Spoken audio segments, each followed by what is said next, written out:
Hi, I'm Dusty with Magnum Bikes Product Support, and I'm going to show you how to build our new Cosmo 2.0. As you can see, coming in the brightest colors that we've ever offered, and really about 90% assembled. You can see the bikes behind me have some zip ties and some tape. Make sure and cut those and get your bike all unpackaged, and then you should have a front wheel, a fender, your pedals, and your handlebar will be disconnected like this. And then you'll also have your charger. You may or may not have a toolkit with your bike. If yours doesn't come with one, reach out to our support team and we'll send you one for free. You'll need some metric Allen wrenches in a 4 and a 5 millimeter for the most part, and then a 15 millimeter wrench or crescent wrench adjustable wrench for the front axle nuts. Make sure that your battery is showing a little bit of life when you first get your bike out of the box, and take note of any scratches or dents or any damage. If your bike is damaged, reach out to our support team and we can get you a replacement bike or replacement parts if needed.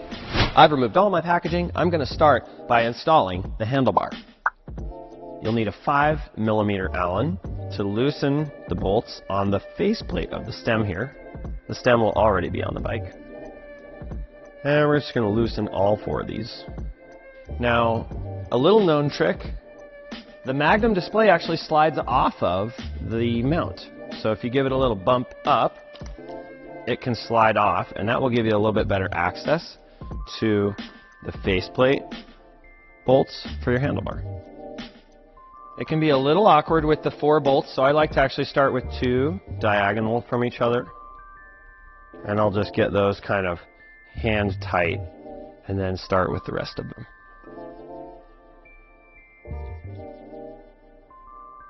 It's important to note here that you don't want to force any threads, and really don't force anything on your bike. If it doesn't seem straight or it's harder than it should be, back it up and make sure that the threads are securing tightly. Now, you don't need to tighten these faceplate bolts too tight until you get the bike on the ground. I like to wait so that I can make sure my handlebar is right where I want it when I'm on the bike. You want to make sure that they're just slightly tight and pretty even all the way around.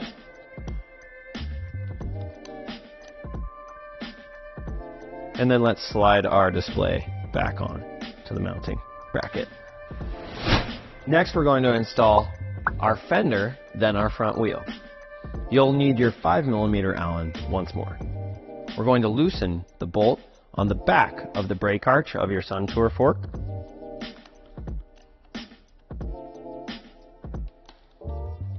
Then the bracket on the fender is going to go right there, and reinstall your bolt. Next, we'll install these eyelets onto the brackets on the fork lowers. For this step, you'll need a 4 millimeter Allen to loosen these bolts. Make sure when installing the eyelet that the bolt has your washer on it as well, and reinstall that on each side. Careful not to over tighten, as the eyelet's made of polycarbonate and you could crack it or break it. Just firm. If you need to move these eyelets, you can loosen this bolt right here and slide the eyelet up and down on the fender holder. Mine are just about perfect. Alright, now it's time to install our front wheel. First, we will remove the spacer inside the brake caliper. There's a little pad spacer in there that you want to remove. And we'll unscrew the 2 axle nuts and make sure that the washers are coming out with them. These washers fit in a space in the fork and keep the wheel in even if it's loose. Then, holding my nuts and my washers, I'm just going to pop that fork up. I'll usually give a little pressure with my leg. Make sure that the wheel is all the way up in the dropouts. I'm going to finger tighten these. And I have finished them with a 15 millimeter. If you have any trouble with this step, you may have forgotten to remove the pad spacer, or your rotor may not be totally lined up and going in between the pads. So make sure and watch your disc rotor as you install that. Your axle nuts you'll want to be quite tight. At this step, I'll spin my wheel, make sure that my disc rotor is not rubbing. Listen for any rub in the brake caliper. Also, make sure that my tire is not rubbing anywhere on my fender. If it is, you can adjust the eyelet here and our sliding eyelets here. I have a little bit of rub on my disc, which is normal. At this point, you'll want to make sure that your rotor is straight, you don't see any wobbles. And I'm going to show you a trick for a hydraulic brake. I'm going to loosen these two bolts that hold the disc brake caliper to the fork. Once they're loose, I'm going to pull my brake and hold it and tighten them while I'm holding the brake. Release. And then I should have no rub. Next, we're going to install the pedals. The pedals will be marked with an R and an L for right and left on the spindle. And you'll notice that on the Cosmo, we also marked the crank arm with an R and an L for right and left. It's always from a rider's perspective on the bike. Make sure not to get the wrong pedal on the wrong crank arm. We're going to start with the right-hand pedal. It threads to the right. And the left pedal threads the same way, to the right, from that same perspective.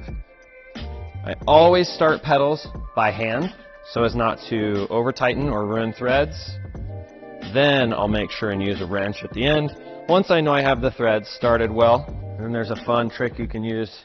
Grab a 15mm wrench or a pedal wrench, put it into non-drive side, grab the spindle of the other one and pedal backwards. And that should be tight.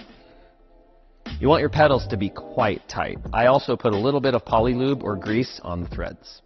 Next steps, I'm going to air up my tires, make sure my back brake doesn't rub, and if it does, I'll loosen the bolts holding it to the bike and do the same trick I showed you for the front wheel. Pulling the brake, tightening the bolts, spinning the wheel, making sure no rotor's bent or out of shape. The PSI will be on the sidewall here. On this tire, I believe it's 22 to 60 PSI. It has a range. You won't want to go above the max.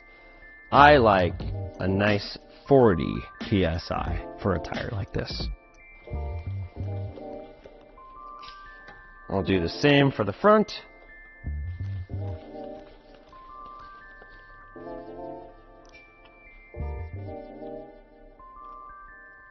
Next step, I would just check my shifting, pedal the bike, and change the physical gears, and make sure that every one click, the chain only moves one gear.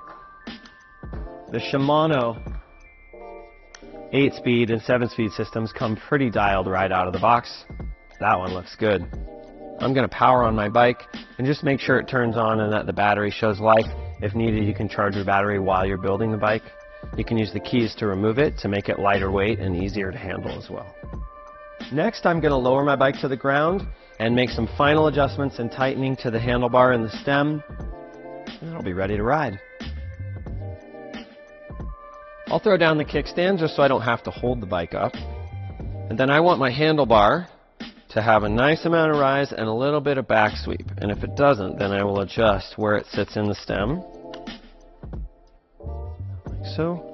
And then I'm going to tighten my stem bolts. You can see the recommended torque in the owner's manual on our website at magnumbikes.com. You'll want these stem bolts to be nice and tight. Next, I'm going to check that my stem looks straight, in line with the wheel. If not, I will loosen these two pinch bolts here. 1, 2.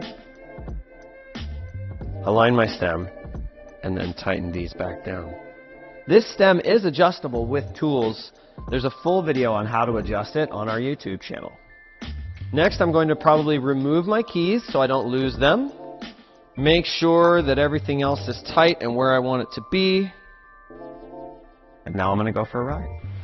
If you have any problems or questions during the build process, feel free to reach out to our support team. You can find us at magnumbikes.com, and there you can also find the owner's manual and technical specs for your bike.